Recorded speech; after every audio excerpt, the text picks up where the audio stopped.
తదుపరి తులారాశి. తులారాశి వారికి ఈరోజు ఆకస్మిక ప్రయాణాలు సంభవం అని చెప్పవచ్చు. వ్యయ ప్రయాసాలతోటి పనులన్నీ కూడా పూర్తి చేస్తారు. రాబడి చాలా వరకు కూడా నిరుత్సాహపరుస్తుంది. రుణాలు సైతం చేస్తారు. కొత్త నిర్ణయాలు తీసుకునేటప్పుడు ఆచితూచి వ్యవహరించడం ఈరోజు తులారాశి వారికి చాలా మంచిది. సన్నిహితులతోటి కూడా అకస్మాత్తుగా వివాదాలు నెలకొంటాయి. వాహనాలు నడిపే విషయంలో జాగ్రత్త వహించడం చాలా మంచిది.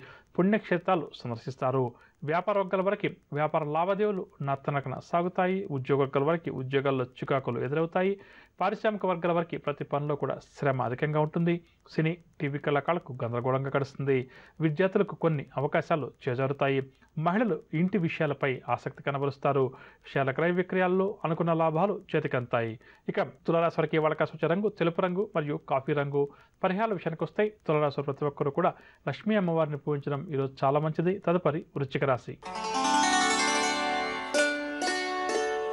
వృశ్చిక రాశి వారు వ్యవహారాల్లో ఈరోజు ముందడుగు వేస్తారు. చిన్ననాటి మిత్రులను కలుసుకుని వారితో ఉల్లాసంగా ఉత్సాహంగా గడుపుతారు. ఆశ్చర్యకరమైన విషయాలు కొన్ని తెలుసుకుంటారు. గృహ కొనుగోలు ప్రయత్నాలు ఎవరైతే చేస్తున్నారో అవన్నీ కూడా సఫలమవుతాయి. ఆధ్యాత్మిక కార్యక్రమాల్లో చురుగ్గా పాల్గొంటారు. వ్యాపార వర్గాల వారు నూతన వ్యాపారాలకు శ్రీకారం చుడతారు.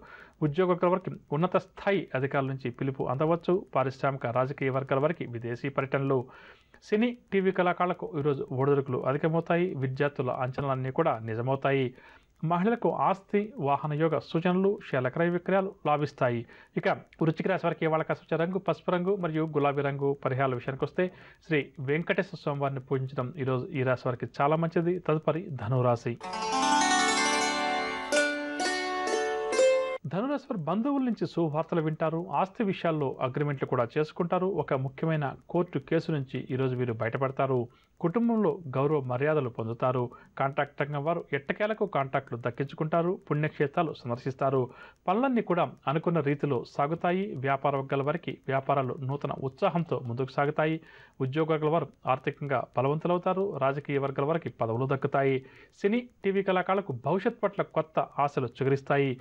విద్యార్థులు ఊపిరి పీల్చుకుని సమయంగా చెప్పవచ్చు. మహిళలకు ఆరోగ్య సమస్యలు తీరుతాయి. షేర్ల క్రయ విక్రయాలు లాభిస్తాయి. ఇక ధనురాశి వారికి ఇవాళ కలిసి వచ్చే రంగు నీలం రంగు మరియు నలుపు రంగు. పరిహారాల విషయానికి వస్తే ధనురాశి ప్రతి ఒక్కరూ కూడా శ్రీ సాయిబాబా వారిని పూజించడం ఈరోజు చాలా మంచిది. తదుపరి మకర రాశి. మకర రాశి వారికి ఈరోజు వ్యవహారంలో ఆటంకాలు ఏవైతే ఎదురవుతాయో అవి బాగా చికాకు కలిగిస్తాయి. ప్రయాణాలు కూడా చేసిన సందర్భాలు ఎదురవుతాయి. ప్రయాణాలు చేసేటప్పుడు జాగ్రత్త వహించాలి. ఆర్థిక విషయాల్లో ఈరోజు ఈ రాశి వారికి ఒడిదుడుకులు అధికమవుతాయి. రుణ బాధలు కూడా తప్పవు.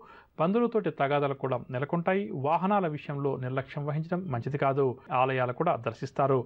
వ్యాపార వర్గాల వారికి వ్యాపార లావాదేవీలు సాధారణంగా ఉంటాయి. ఉద్యోగ వర్గాల వారికి బదిలీలకు సంబంధించిన సమాచారం అందుతుంది. పారిశ్రామిక వైద్య రంగం వారికి ఒత్తిడులు అధికమవుతాయి. సినీ టీవీ కళాకారులకు అసంతృప్తి అధికమవుతుంది. విద్యార్థులకు ఈరోజు ప్రోత్సాహం అంతగా లభించదు. కొంతవరకు నిరాశగానే గడుపుతారు. మహిళలకు కూడా నిరాశ నిస్పృహలు అధికమవుతాయి. షేర్ల క్రయ విక్రయాల్లో తొందరపాటు నిర్ణయాలు. ఇక మకర రాశి వారికి వాళ్ళ సూచన రంగు పసుపు రంగు మరియు బంగారు రంగు. పరిహారాల విషయానికి వస్తే మకర రాశి ప్రతి ఒక్కరూ కూడా విష్ణు సహస్రనామ స్తోత్రాన్ని పాలన చేయడం ఈరోజు చాలా మంచిది. తదుపరి కుంభరాశి. కుంభరాశి వారికి కుటుంబ చికాకులు అధికమవుతాయి. బంధువులతోటి కూడా అకారణంగా తగాదాలు ఏర్పడతాయి. ప్రయాణాలు కూడా చేయక తప్పదు. ఆదాయం కంటే కూడా ఖర్చులు అధికమవుతాయి. ప్రయాణాలు చేసేటప్పుడు జాగ్రత్త వహించాలి. నిర్ణయాలు తీసుకునేప్పుడు నిదానంగా వ్యవహరించడం ఈరోజు ఈ రాశి వారికి చాలా మంచిది. ఉద్యోగ ప్రయత్నాలకు ఆటంకాలు ఎదురయ్యే అవకాశం ఉంది. ఆధ్యాత్మిక కార్యక్రమాల్లో చురుగ్గా పాల్గొంటారు. ఆరోగ్య విషయానికి వస్తే గొంతు సంబంధిత రుగ్మతల వల్ల కొంతవరకు వీరికి ఇబ్బందికరంగా ఉంటుంది. వ్యాపార వర్గాల వరకు వ్యాపారాలు మందకొడిగా సాగుతాయి. ఉద్యోగ వర్గాల వరకు ఉద్యోగాల్లో అనుకోని మార్పులు చేర్పులు. రాజకీయ వైద్య రంగం వారికి ఒత్తిడులు అధికమవుతాయి. సినీ రాజకీయ వర్గాల వారికి కూడా అంతగా అనుకూలించదు. విద్యార్థులు అనుకున్న ఫలితాలు సాధించడంలో విఫలమవుతారు. మహిళలకు కూడా మనశ్శాంతి లోపిస్తుంది. షేర్ల క్రయ విక్రయాల్లో ఆశించిన లాభాలు కష్టసాధ్యమని చెప్పవచ్చు. ఇక కుంభరాశి వారికి వాళ్ళ కాసొచ్చే రంగు గోధుమ రంగు మరియు పసుపు రంగు. పరిహారాల విషయానికి వస్తే కుంభరాశి వారు శివాష్టకాన్ని పఠించడం శివారాధన చేయడం ఈరోజు చాలా మంచిది. తదుపరి మీనరాశి.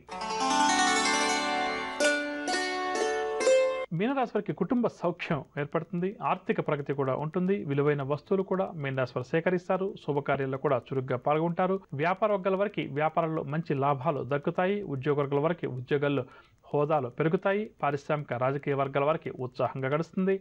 సినీ టీవీ కళాకారులకు కూడా ఈరోజు ఉత్సాహవంతంగా గడుస్తుంది. విద్యార్థులు నూతన విద్యావకాశాలు దక్కించుకుంటారు. మహిళలకు సంఘంలో విశేష గౌరవం దక్కుతుంది. షేర్ల క్రయ విక్రయాలు లాభిస్తాయి. మీన రాశి వారికి వడకాసు వచ్చే రంగు కాఫీ రంగు మరియు బంగారు రంగు. పరిహారాల విషయానికి వస్తే మీన రాశి వారు ప్రతి ఒక్కరు కూడా కనకధార స్తోత్రాన్ని పఠించడం చాలా మంచిది. వినరగా నవగ్రహ సంచారాన్ని అనుసరించి ద్వాదశ రాశుల వారికి ఈరోజు గ్రస్తు ఏ విధంగా ఉంది, ఎటువంటి విషయాల్లో జాగ్రత్త వహించాలి, ఎటువంటి పరిహారాలు ద్వాదశ రాశుల వారు పాటించాలి అన్న అంశం. ఇక ఇప్పుడు మనం ఈ రోజు ఎవరైతే ముఖ్యమైన వ్యవహారాలు ప్రారంభం చేయాలి లేదా ముఖ్యమైన వ్యవహారాలకు సంబంధించి కీలక నిర్ణయాలు తీసుకోవాలి అని చెప్పి అనుకుంటున్నారో వారు ఏ భగవంతుని పూజిస్తే వారి విజయావకాశాలు మెరుగుపడుతుంది అన్న అంశాన్ని తెలుసుకుందాం.